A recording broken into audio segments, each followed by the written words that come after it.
আমরা অঙ্কটির খ প্রশ্ন লাভ লোকসান আবন্টন হিসাব তৈরি করব। তো লাভ লোকসান আবন্টন করার জন্য একটা গড় করি আমরা বিবরণ টাকা বিবরণ টাকা। তো সাধারণত এটি যেহেতু লাভ লোকসান অর্থাৎ আয় ব্যয়ের হিসাব, অংশীদারি ব্যবসায়ের আয় ব্যয়ের হিসাব, তো সেক্ষেত্রে এই ব্যয় পাশে অর্থাৎ বাম পাশে সাধারণত এই এন্ট্রি গুলো হয়। খেয়াল করো, মূলধনের সুদ, বেতন, কমিশন, ঋণের সুদ এবং যদি আয়ের পাশ বড় হয় তো সেক্ষেত্রে মুনাফার অংশ। হ্যাঁ, আর ডান পাশে কি হয়? ডান পাশে হয় ডান পাশ অর্থাৎ এই পাশে হয় উত্তোলনের সুদ এবং পণ্য উত্তোলন। তো আমরা প্রশ্নটি পড়বো, যদি এই এন্ট্রি গুলো পাই, আমরা যে এন্ট্রি গুলো পাবো তার দিয়ে রাখবো। তো খেয়াল করো, জয়ন্তী, দীপা ও সিমি একটি অংশীদারি ব্যবসায়ের তিনজন অংশীদার। তারা 3-2-1 অনুপাতে লাভ ক্ষতি বন্টনের সিদ্ধান্ত গ্রহণ করে।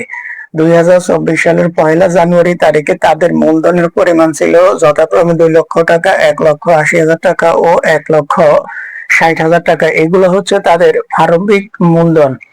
এবার আসো, জয়ন্তী বার্ষিক 18,000 টাকা বেতন পায়। তো যেহেতু জয়ন্তী বেতন পায়, জয়ন্তী, তাহলে আমরা বেতনের একটা দাগ দিয়ে টিক চিহ্ন দিয়ে রাখলাম।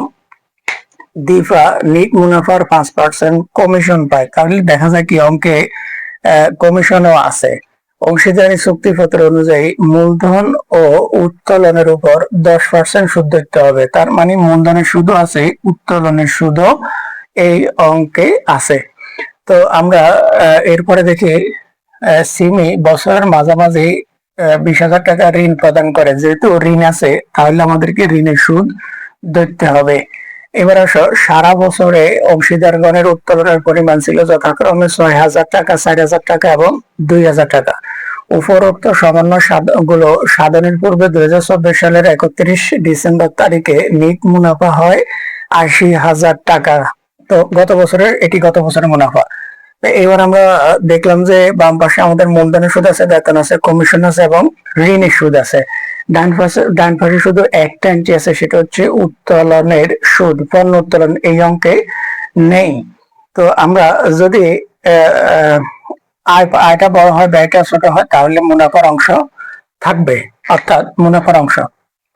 আমরা প্রথমে মূলধনের সুদ দিয়ে শুরু করি। দেখো, অংশীদারদের মূলধন হিসাব, মূলধনের সুদ। তো খেয়াল করো, মূলধন এবং উত্তোলনের উপর 10% সুদ ধরার জন্য বলা হয়েছে। তো প্রথম জনের মূলধন কত? 2 লাখ টাকা। 2 লাখ টাকার 10% হচ্ছে 20,000 টাকা। এরপরে আসো, দ্বিতীয় জন যিনি দীপা, তার মূলধন হচ্ছে 1,80,000 টাকা, 10% হচ্ছে 18,000 টাকা। আর শেষজন যিনি, তার হচ্ছে 1,60,000 টাকা, অর্থাৎ 10% হচ্ছে 16,000 টাকা। তাহলে আমাদের হয় 54,000 টাকা। তিনজনের টাকা যদি মূলধনের সুদ যদি আমরা যোগ করি, হ্যাঁ, 20, 38 হচ্ছে 16, 54,000 টাকা। এবার আসো জয়ন্তীর মূলধন হিসাব অর্থাৎ বেতনের টাকাটা। জয়ন্তী যে বেতন পায় বার্ষিক কত টাকা? 18,000 টাকা, অর্থাৎ বছরে 18,000 টাকা বেতন পায়। আমরা লিখে দিলাম যে বেতন 18,000 টাকা।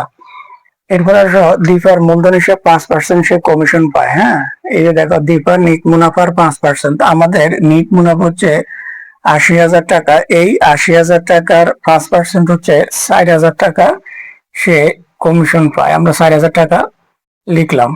এরপরে সিমির ঋণের সুদ।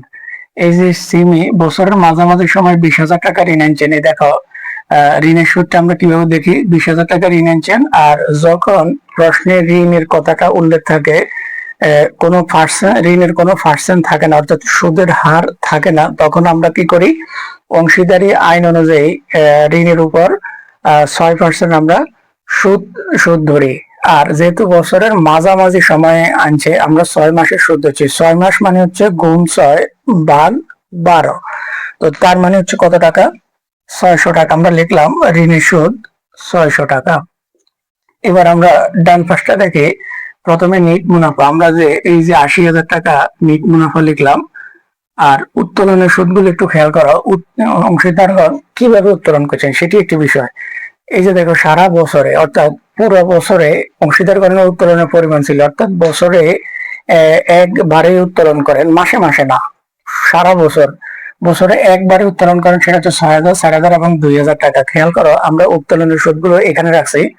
জয়ন্তী এই যে 6,000 টাকা উত্তোলন করছেন, তাহলে 6,000 টাকার 10%, এই যে মূলধন উত্তোলনের উপর 10% সুদের কথা বলা আছে। 6,000-এর 10%, 6 মাস, 12 মাসে 6 মাস, অর্থাৎ যেহেতু সারা বছর ধরে যদি অংশীদারগণ উত্তোলন করেন, তাহলে আমরা গড়ে 6 মাসে সুদ ধরবো। তো 6 মাস মানে হচ্ছে গুণ 6 ভাগ 12, অথবা 12 মাসে 6 মাস। এখানে যদি আমরা 6 ভাগ 12 না লিখি, হাফ লিখি, অর্থাৎ তা হবে, কারণ 6 কে 6, 6 দুগুণে 12, আমরা এইভাবেও পাই। তাহলে প্রথম জনের 300 টাকা, 4,000 টাকা আমরা লিখলাম জয়ন্তীর 300 টাকা। 4,000 টাকার দ্বিতীয় জন উত্তোলন করেন 4,000 টাকা, অর্থাৎ 4,000 টাকার 10%, 6 মাসের হচ্ছে 200 টাকা। আর তৃতীয় জনের 2,000 টাকা উত্তোলন করেন, এই 2,000 টাকার 10%, 6 মাসের হচ্ছে 100 টাকা, তার মানে 600 টাকা। তো এবার কাজ হচ্ছে, দেখো আমরা ডাইন পাশটা আমাদের বড় হয়, 80,000 আর 600 যোগ করলে 80,600 টাকা। এই 80,600 টাকা আমরা বাম পাশেও লিখলাম, কিন্তু বাম পাশে আমাদের যে 54,000, 18,000, 4,000 এবং 600 টাকা আছে, এই টাকাগুলো 80,600 টাকার সমান হয় না, অল্প কিছু টাকা লাগে।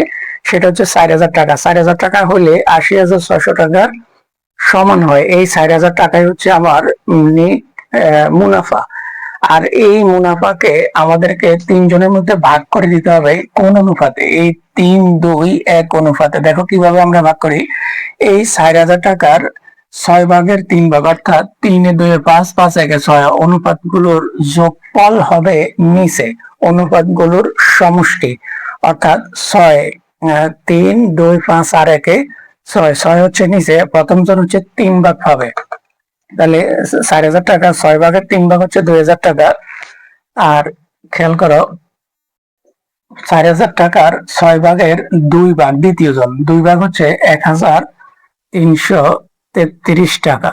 আর শেষ জন 4,000 টাকার 6 ভাগের 1 ভাগ হচ্ছে 667 টাকা। আর এই 3টা টাকা যোগ করলে 4,000 টাকা হবে। এই হলো আমাদের খ প্রশ্নের উত্তর, লাভ লোকসান আবন্টন হিসাব।